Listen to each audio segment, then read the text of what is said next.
होश उड़ा देने वाले दिल्ली के मर्डर। किसी ने अपनी बीवी को मारा तो किसी ने गर्लफ्रेंड को। आइए देखते हैं। नैना साहनी हत्याकांड, तंदूर में जला दिए पत्नी के शरीर के टुकड़े। जुलाई 1995 के पहले सप्ताह में हुए नैना साहनी हत्याकांड ने देश के करोड़ों लोगों को झकझोर कर रख दिया था।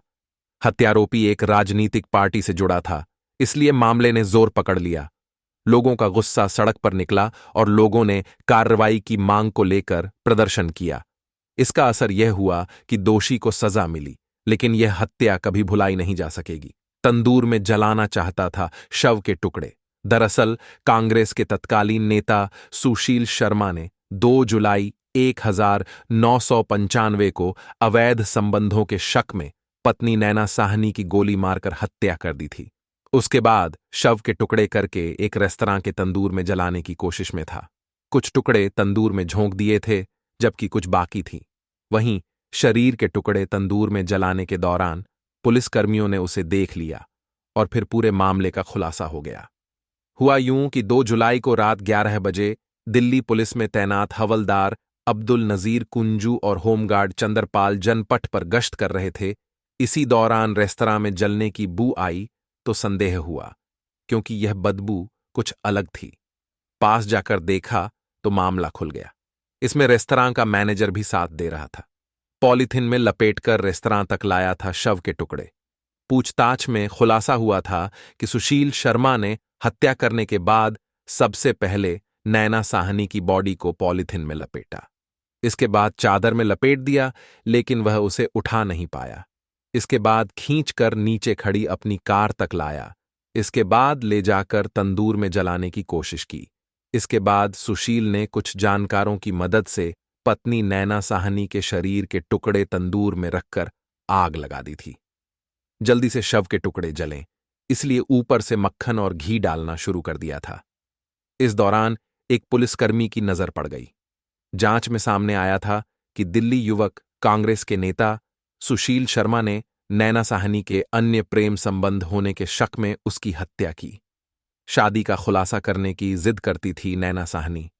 सुशील शर्मा ने नैना साहनी से शादी तो कर ली, लेकिन वह इसको सार्वजनिक नहीं करना चाहता था।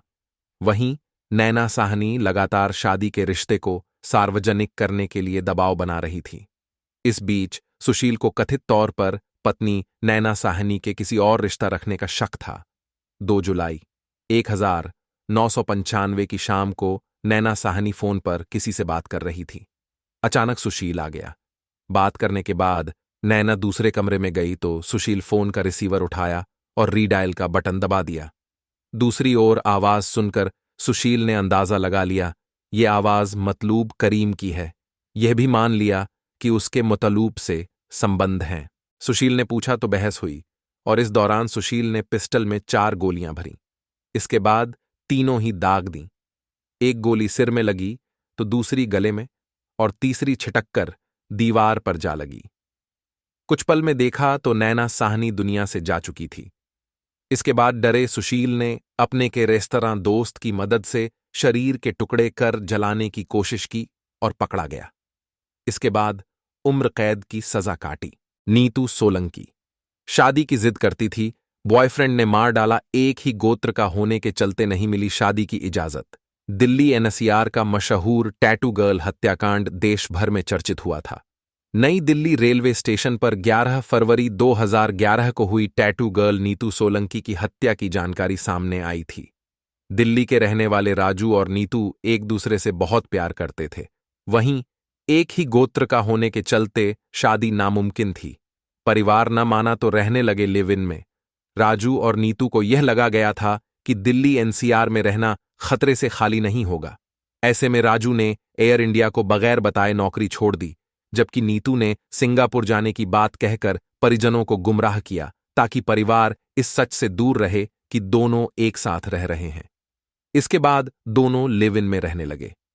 दरअसल राजू एयर इंडिया और नीतू एक नामी कॉल सेंटर में नौकरी करती थी। मुलाकात हुई तो प्यार हो गया, लेकिन गोत्र एक होने के चलते दोनों ही परिवार ने शादी से साफ मना कर दिया। मुंबई, बेंगलुरु और गोवा में भी गुजारे दिन। राजू और नीतू ने जनवरी-फरवरी 2010 से मुंबई में रहना शुरू किया। इसके बाद वह गोवा व बेंगलुरु में भी रहे।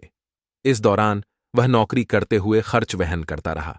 इसके बाद गुजारा मुश्किल हो गया और रुपये खत्म होने के बाद राजू और नीतू वापस दिल्ली आ गए।